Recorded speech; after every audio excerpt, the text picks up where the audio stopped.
In this video, I'll be kicking off a 3-part series where I'll be tackling one of the most epic Batman sagas of all time, the Knightfall Trilogy.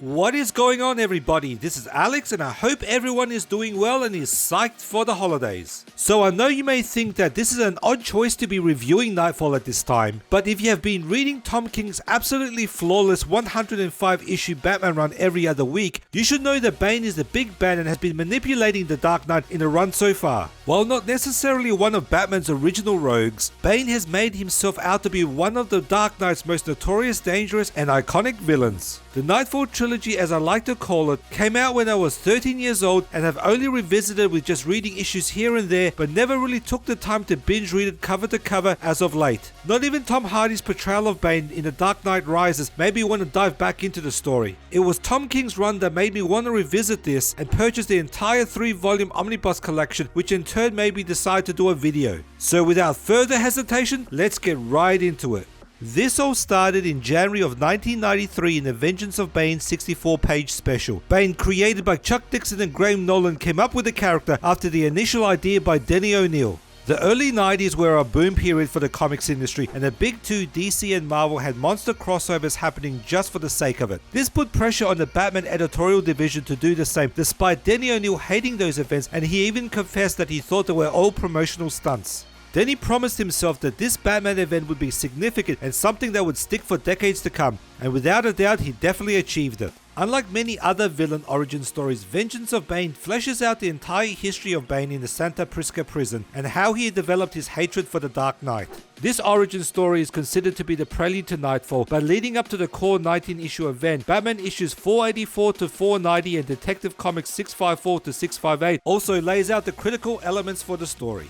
There were such important elements in the prelude, such as Bruce physically being weakened, Bane coming up with his plan, and Tim Drake, the current Robin, learning about Jean-Paul Valley, also known as Azrael. The reintroduction of Jean-Paul Valley, aka Azrael, in Batman 488 is arguably the most important issue for what's to come in the entire trilogy. One might think that Sword of Azrael, the miniseries, would be the essential background reading material, but in fact in this issue, Doug mentioned Jim Apato's panels in the first few pages establishes his origin. The same primary writers of Nightfall, Doug mentioned Chuck Dixon, were behind these issues, so you won't feel any disconnect between the prelude and the core saga. It's totally consistent all the way through.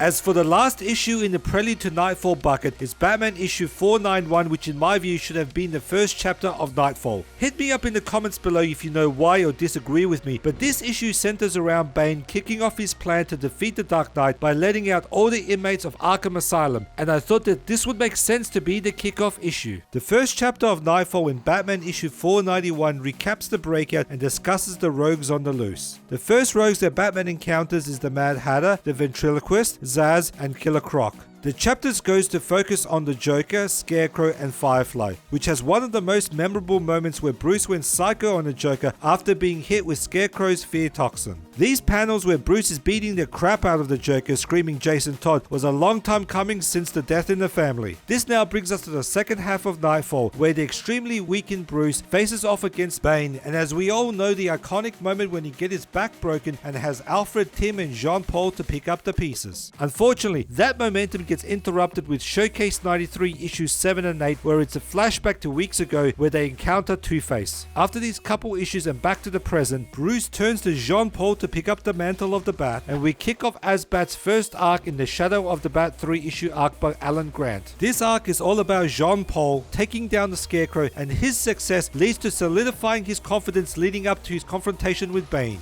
This second half of Nightfall with Jean-Paul as the Batman was purely epic, and we got to finally see a more brutal Batman, which is on par on what we see from Dick on Titans these days. Hopefully I did not spoil too much, but actually whet your appetite to binge read this entire saga yourself. If Nightfall was one of the Batman sagas you initially skipped out on because you didn't want to pick up an early 90s book, I promise you that this is an exception and is a must read. As for the background reading, I mentioned that Sword of Azrael is not required, but in my opinion, I think that reading Batman Venom by Denny O'Neil adds more depth to Bane's abilities and current state of mind, as before Bane, it was Bruce who took the drug in order to lift his limitations due to failing to save a young girl. How Nightfall's collected is rather straightforward as there is no in-betweens in terms of standard or oversized hardcovers. DC has simply put out a 3-volume trade paperback series where the Prelude is collected in its entirety and the second and third volumes contain the first and second half of Nightfall. If you own the chunky trade paperback like I do that was released in 2012, there is significant material that you are missing out. The original 2012 trade paperback collects Vengeance of Bane and Batman 491 for the Preludes, but it skips out on Batman issues 484 to 490 and Detective Comics 654 to 656. If you don't want to upgrade to the Omnibus, which is around $60 to $70 US, I highly recommend upgrading to the newly released 3-volume trade paperbacks, as not only do you get the missing issues, but the paper stock and colors is a significant improvement. The new trade paperback also has a short story of how Bane infiltrated Wayne Manor, which is from Batman Villains Secret Files and Origins issue 1. I have provided a link to Amazon in the description below of the new 3-volume trade paperback series. Now finally moving on to the Omnibus, and right off the bat I can absolutely say without a doubt I recommend you pick this up as it includes the Knightfall saga in its entirety. For what it collects and the ordering, I have broken this down into 3 parts. The Prelude starts with Vengeance of Bane and ending with Batman 491, which everybody escapes from Arkham. The first half of the main Nightfall series starting with Batman 492 to the ending with a flashback in Showcase 93. And lastly, what I call As Bat Begins, where Bruce and Tim ask Jean-Paul Valley to take up the mantle of the Bat. If you have any questions on how I've broken this up, hit me up in the comments below.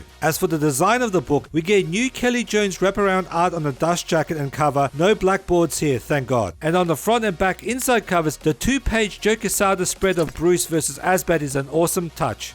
Diving more into the artwork, the roster of cover and interior artists for Nightfall has their work finally shine on these oversized pages and improved paper stock. There's nothing more nostalgic to me than seeing Graham Nolan, Jim Aparo, Norm Breyfogle, Kelly Jones and Sam Keith's work on these larger pages. I wish DC had put this out in absolute format, but I'll take what it can get. Lastly, putting the 3 volumes side by side absolutely makes it look great on the bookshelf. The designer of the book, Curtis King Jr., did a stellar job, so props to him.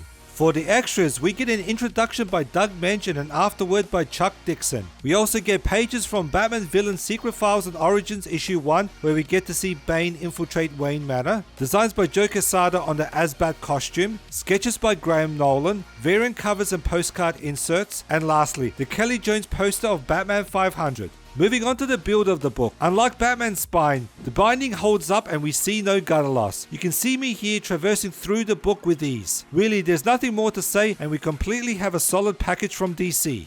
Given we have clear and more importantly complete options from DC in trade paperback and omnibus formats for Nightfall, I believe it gives the potential reader a clear choice on the route that he or she wants to take. Like I have mentioned earlier in the video, I would truly buy and reread this in absolute format, but after so many years, I am thankful that DC has put together this omnibus collection. As always, feel free to hit me up in the comments below on your thoughts. A special thanks to you all for your continued support for making this channel grow this year, and I appreciate all the positive feedback, not only on YouTube but on Twitter and Instagram as well. This is Alex, and stay tuned in 2019 for when I drop part 2 of the series, which is KnightQuest.